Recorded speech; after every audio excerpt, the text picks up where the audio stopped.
J'espère que vous allez bien. Alors aujourd'hui on se retrouve avec une vidéo make-up où je vais vous partager toutes mes petites astuces que j'ai découvertes il n'y a pas si longtemps que ça, qui m'ont permis de vraiment améliorer mon make-up. Donc voilà, on va commencer par le soin et on va finir par les lèvres. Donc il y aura des astuces pour toutes les étapes de votre make-up. Donc voilà, j'espère que cette vidéo va vous aider parce que ce sont vraiment des petites choses qui m'ont permis d'avoir un make-up beaucoup plus joli, beaucoup plus harmonieux, etc. Enfin bref. Donc c'est pour ça que je décide de partager ça avec vous aujourd'hui. Sans plus attendre, on commence maintenant. Donc pour commencer, tout mon make-up commence avec une bonne peau, une bonne base. Donc ne parlez pas de make-up en flic si vous ne parlez pas de skincare, genre les deux sont inséparables, tu vois ce que je veux dire. Donc là ce que j'ai fait c'est que j'ai nettoyé mon visage avec mon savon de chez Aven, dont je vous parle tout le temps.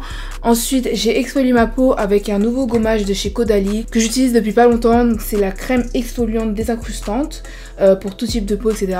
Donc voilà, ça me permet d'enlever toutes les peaux mortes, etc. Bref, c'est un gommage. Et donc ensuite là vous me voyez porter le masque, le tout nouveau masque de chez Too Faced, c'est le Glow Job. Donc en fait c'est un masque avec des paillettes, etc. qui sont faites pour nous donner un teint radieux, lumineux, etc. Donc voilà, je le laisse poser une trentaine de minutes et une fois qu'il est sec je pourrai l'enlever comme ça, voilà. Donc voilà, j'ai la peau toute douce, trop bien. Ensuite j'utilise le gommage pour les lèvres de chez de chez Hello Body, c'est le Coco Kiss. Donc voilà, c'est juste pour avoir des lèvres bien douces et ça donne un joli rendu sous le rouge à lèvres. Donc maintenant, avant de m'occuper de mes cheveux, je vais venir hydrater un peu. Donc en premier j'utilise ce sérum de chez The Ordinary, c'est le sérum à l'acide hyaluronique. Je kiffe ce truc, genre vraiment.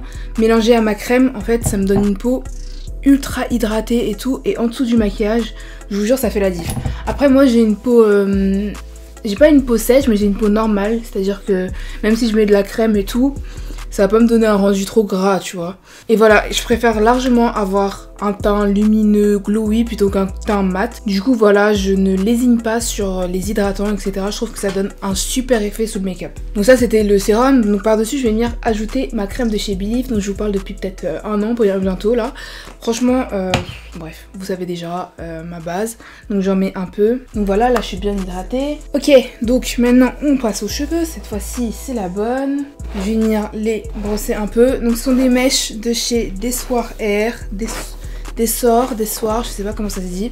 Ça fait un moment que je les ai, enfin un moment, ça doit faire un mois, un peu plus d'un mois que je les ai. Et franchement, je les kiffe de fou. C'est celle que je portais dans ma vidéo sur la grossesse. Et franchement, je les aime trop. Vous m'avez tout demandé, d'où elles venaient, etc.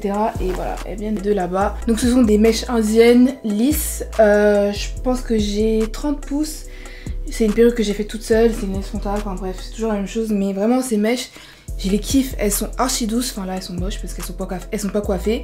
Mais quand je les lisse et tout, j'aime trop. Genre c'est vraiment la perruque lisse parfaite. Genre c'est vraiment la perruque du moment. Donc voilà, là je vais juste venir, la coller d'abord avant de la lisser et tout. Donc juste à la Got To Be, je vais venir en mettre sur les côtés, surtout. En fait je crois que je vais en mettre que là parce que dans tous les cas j'ai une raie au milieu. Je suis bête, j'aurais dû commencer au milieu.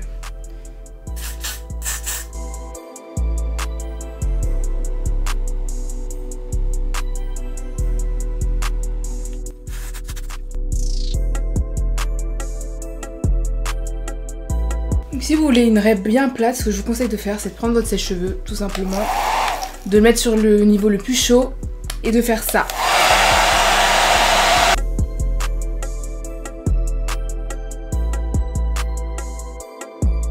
Ça permet de bien aplatir les cheveux et de pas avoir de bosse quoi, et voilà. Là je vais juste venir les lisser rapidement. Vous êtes nombreuses à tout le temps me demander d'où vient mon lisseur. Donc c'est un de chez Syntag.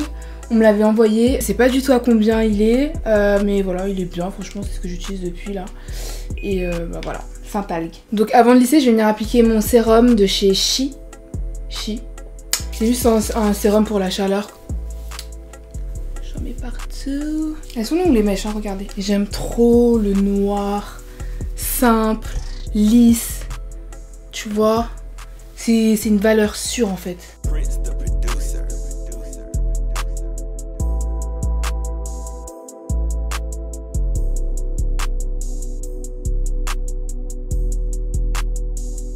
Donc là vous voyez comment elles sont. Genre j'aime trop, elles sont archi lisses. Donc je vais venir mettre un petit foulard. Ok, donc là on peut entrer dans le vif du sujet, on va passer au make-up enfin. Hein. Donc récemment j'ai découvert que ce qui m'allait le mieux, ce qui me donnait une meilleure mine au niveau du make-up, c'était quand mon teint était glowy, très lumineux, etc. etc. Du coup, j'utilise plus de base matifiante. Ce que j'utilise, c'est la Pro Filter de chez Fenty Beauty. Et je l'aime bien parce que elle comble les pores, etc. Elle est un tout petit peu matifiante, c'est-à-dire que voilà, elle va nous empêcher de briller au cours de la journée, mais en même temps, elle laisse la lumière naturelle du visage transparaître. Je sais pas si vous comprenez ce que je veux dire. Mais voilà, en gros, elle est pas super matifiante et voilà, c'est ce que j'aime. Ensuite, mon fond de teint préféré du moment, c'est le Mars Natural Radiant Longwear Foundation. Donc je l'ai en couleur Tao. Donc de base, c'est un fond de teint assez mat. Mais mon astuce, mon secret, là, c'est vraiment une des choses qui a le plus changé mon make-up, c'est que je le mélange avec cette petite huile. Donc en fait ça c'est une huile de chez Beauty Bakery qu'on est censé mélanger à notre fond de teint ou appliquer avant en tant que base en fait. Mais bon, je préfère le mélanger, je trouve que ça donne un meilleur effet. Donc ce que je fais, c'est que je prends mon fond de teint, hop hop hop hop hop, j'en mets autant que je veux. Et je viens prendre 2-3 gouttes de l'huile de chez Beauty Bakery et je viens la mélanger avec le fond de teint. Et qu'est-ce que ça va faire? Vous allez me dire, mais attends, tu vas avoir un visage gras et tout, mais archi pas. C'est une huile qui est super légère et en fait ça va juste permettre au fond de teint d'être un peu plus lumineux. Parce que l'huile de base, comme je vous ai dit, c'est un fond de teint qui est assez mat, etc. Et franchement, j'aime pas trop l'effet qu'il a tout seul. Donc, voilà, j'ai essayé de le mélanger un jour à l'huile et franchement, j'ai kiffé et depuis, je fais que ça. Donc pour celles qui me demandent, mais qu'est-ce que t'as fait et tout? Pourquoi t'es plus belle qu'avant? C'est juste le make-up. J'essaie juste différentes choses en fait et j'essaie de voir à chaque fois ce qui peut m'aller. Et ça franchement c'est une de mes meilleures découvertes. Donc là je viens l'estomper avec mon Beauty Blender. Son fond de teint je trouve qu'avec un pinceau il s'estompe mal. Donc je préfère largement son effet avec un Beauty Blender. Donc voilà, j'estompe bien. Après je vous répète, j'ai pas la peau grasse. Donc c'est pas une technique qui va aller à tout le monde, surtout aux filles avec la peau grasse. Donc voilà. Ça dépend des personnes, mais franchement si vous avez la peau sèche, anormale, je vous conseille de ouf. Ensuite on passe à l'anti-cerne. Donc j'utilise toujours The Best, le Shape Tape. Donc je l'utilise en deux teintes, la teinte tan qui est la plus foncée et la teinte medium pour vraiment illuminer. Donc mon astuce avec l'anti-cerne c'est déjà de ne pas en mettre une tonne, surtout sur la zone T, parce qu'après je trouve que c'est hyper compliqué à estomper et ça peut changer la couleur de votre fond de teint, ça peut l'éclaircir et c'est vraiment pas joli. Et je pense que c'est ce qui favorise aussi le flashback, quand vous prenez une photo avec un flash. Si toute votre face elle est claire, ça va mal ressortir, voilà. Donc deuxième astuce avec l'anti-cerne, c'est de pas l'estomper tout de suite. C'est de laisser un peu mijoter, tu vois. Histoire que quand on l'estompe, il soit beaucoup plus couvrant, beaucoup plus épais. Et voilà. Donc là je vais attendre quelques temps, je vais aller sur mon téléphone, chiller un peu. Et ensuite on va l'estomper. Donc voilà, là, ça fait 1 minute, 2 minutes. Donc on va venir commencer par estomper le front. Vous voyez, j'en ai pas mis beaucoup et ça s'estompe beaucoup plus facilement. Ensuite, je fais le nez. Et ensuite, seulement, on fait le dessous des yeux.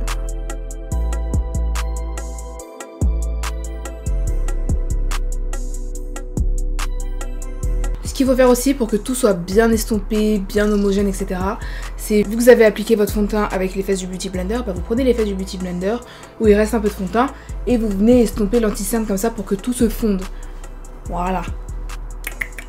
Ensuite pour fixer l'anti-cerne, je viens utiliser ma poudre de chez Huda, couleur Blondie. Je l'aime beaucoup cette poudre, voilà. Mais j'ai changé. J'aime plus appliquer le baking en grande quantité. Je trouve que c'est beaucoup plus joli. Enfin en tout cas, le jour où j'ai essayé d'en mettre beaucoup moins, c'était beaucoup plus joli que quand je mettais du baking. Donc maintenant je fais que ça. Donc de base j'avais un pinceau, mais j'ai oublié chez ma coiffeuse et j'ai trop le seum. C'était un pinceau tout fin qui me permettait de bien appliquer la poudre en dessous. Donc là je suis obligée de l'appliquer avec mon Beauty Blender, mais je suis sûre que ça fait pas le même effet et j'ai trop le seum. Donc voilà. Donc je prends un tout petit peu de poudre et j'enlève bien l'excès, je souffle bien dessus pour que tout parte. Et je presse bien pour que la poudre rentre bien dans la peau. Vous voyez comment c'est lisse genre? J'aime trop cette technique. Je vous jure que le baking ça fait pas ça. Regardez comment c'est lisse. Voilà, je fais la même chose de l'autre côté.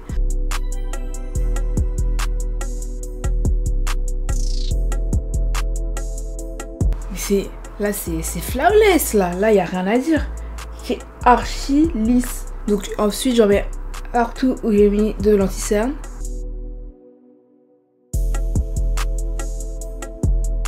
Maintenant je viens prendre un pinceau propre et je viens enlever l'excès, même si je pense pas qu'il y en ait, mais voilà, pour que tout soit bien appliqué. Ensuite pour le reste du teint, je viens prendre ma Micro Smooth de chez Sephora, couleur tan. J'aime bien cette poudre parce qu'elle est super légère en fait. Voilà, elle est ultra fine. Elle va pas venir matifier de fou. C'est comme le reste de mon maquillage, ça va rester lumineux et voilà. Et c'est mon goal. Ensuite on va passer au contouring. Donc je ne fais plus, enfin j'ai la flemme en tout cas, de faire du contouring crème, donc avec le stick là. Maintenant je suis passée au contouring poudre uniquement et voilà, ça me facilite la vie et ça me va très bien. Donc ce que j'utilise c'est ma palette de contouring de chez Morphe avec ce pinceau pour le contouring de chez Morphe aussi, c'est le E4. Donc j'aime bien ce pinceau parce que déjà de 1 il a une forme d'angle, donc il permet de bien épouser la pommette. Et en plus il est pas dense, il n'y a pas beaucoup de poils en gros il dépose pas beaucoup de matière et voilà, donc c'est super pour le contouring. En général je viens prendre ces 3 couleurs là, 1, 2, 3, j'évite celle-là parce que je la trouve un peu trop rouge. Et le secret pour un contouring on flic, parce que quand on connaît pas bien le make-up, quand on voit les gens faire un geste, on le fait directement sans penser à l'adapter à notre visage, enfin, c'est vraiment pas ce qu'il faut faire. Il suffit pas de reproduire bêtement sans chercher à savoir pourquoi on le fait de cette façon. Apprenez à connaître votre visage, la forme de votre visage et ce qui vous va le mieux. Donc moi ce que je fais, c'est que je viens pas appliquer le contouring directement dans le creux. Voilà, je viens pas l'appliquer là directement. Je l'applique un peu en dessous, comme ça va vraiment donner cette illusion de creux. Enfin voilà, ça va vraiment creuser. Alors que si je l'applique ici, j'ai l'impression que ça donne limite un visage un peu plus rond que ce qui ne l'est déjà. Donc voilà, je sais pas si vous avez compris. Mais en gros, voilà, je prends un peu de matière, hop, je tapote. Et je viens pas l'appliquer là, je viens l'appliquer là, au-dessus du creux.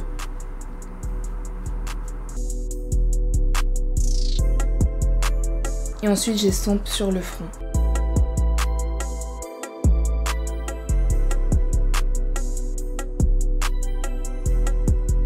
Et j'en applique très légèrement sur mon nez avec les angles les plus fins du pinceau. Voilà. Ensuite on vient reprendre son pinceau poudre et on vient l'estomper un peu. Donc ensuite, étape très importante, le bronzer. Donc là j'utilise celui de chez Anastasia, couleur cappuccino. Donc ça, pareil que le contouring, il faut vraiment savoir où le placer genre. Donc personnellement par rapport à la forme de mon visage, je trouve que quand je l'applique un peu plus droit comme ça me va beaucoup mieux. Donc en gros je l'applique un peu comme le contouring mais j'hésite pas à dépasser sur ma pommette, tu vois. Donc ça fait ça.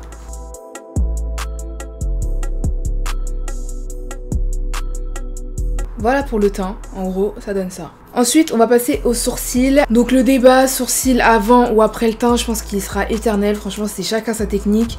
Je pense pas qu'il y ait une technique meilleure que l'autre. Chacun fait ce qu'il préfère, mais moi vraiment je vous conseille, en tout cas je vous conseille d'essayer. Je dis pas que c'est la meilleure technique, mais je vous conseille vraiment d'essayer de les faire après votre teint, parce que ça permet vraiment aux sourcils d'avoir une base à laquelle s'accrocher, en gros, à laquelle tenir. Parce que j'ai remarqué que quand je faisais mes sourcils avant tout, genre en premier, déjà de 1 j'avais toujours besoin de repasser dessus et j'ai l'impression qu'ils partaient plus vite, qu'ils s'effaçaient plus facilement, qu'ils étaient beaucoup moins jolis que quand je les faisais après le teint. Et aussi autre chose que j'ai changé dans ma routine, c'est que j'utilise un pinceau maintenant, j'utilise plus de gel. Celui-là c'est le Precisely My Brow de chez Benefit et je sais pas pourquoi j'ai pas testé ce pinceau plus tôt, genre vraiment c'est un classique, tout le monde en parle tout le temps et voilà, je le kiffe. Comme son nom l'indique, il permet d'être super précis au niveau des sourcils et voilà, j'ai eu beaucoup de mal avec mes sourcils pendant très longtemps, ils étaient jamais comme je le voulais et franchement depuis que j'utilise ça, je pense qu'ils ont jamais été aussi bien. Donc voilà, maintenant je vais venir les nettoyer avec mon Shape Tape. Ensuite, étape très importante au niveau des sourcils aussi, c'est d'appliquer du gel transparent, enfin du gel fixateur. En gros, ça va permettre de redonner de la texture aux sourcils, de les rendre un peu plus épais et tout. Enfin, c'est super joli et voilà, moi c'est une étape que je saute plus, genre voilà, c'est ultra important pour moi.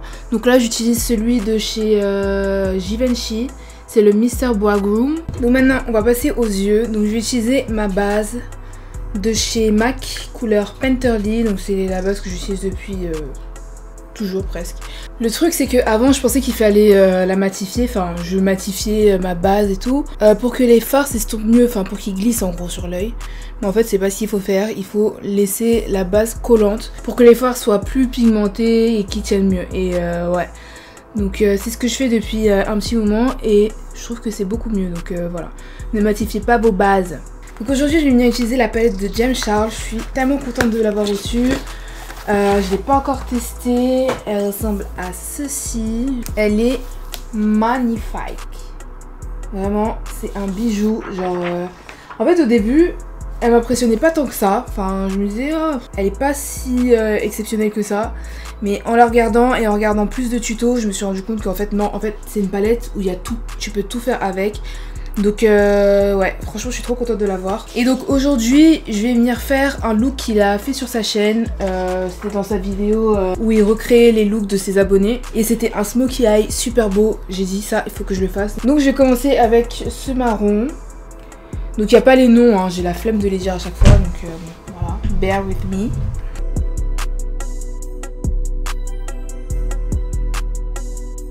Ensuite je viens prendre la couleur d'à côté. Enfin en fait on va dégrader avec ces 4 couleurs là. 1, 2, 3, 4. Donc là, je viens estomper le marron avec la couleur un peu orangée là.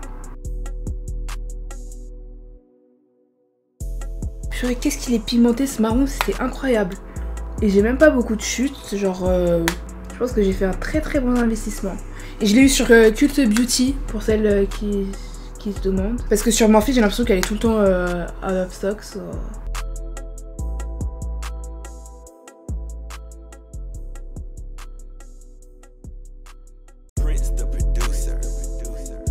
Ensuite je viens prendre le orange qui est juste à côté et je viens estomper au-dessus.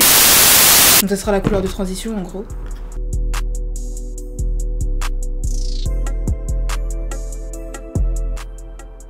Donc voilà, là ça donne ça pour le haut. Maintenant on va passer au bas.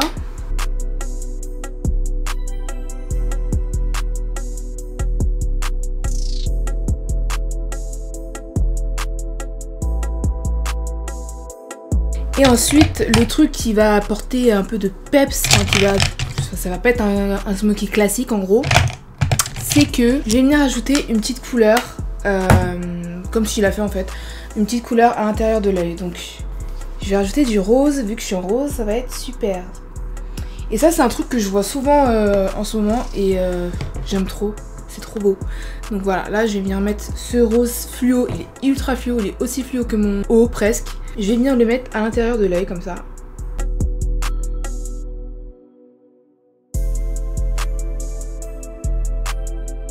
Ensuite par-dessus je viens prendre cette couleur, donc c'est un rose un peu irisé, que je viens mettre vraiment à la pointe là de l'œil, pour apporter un peu d'highlight en gros.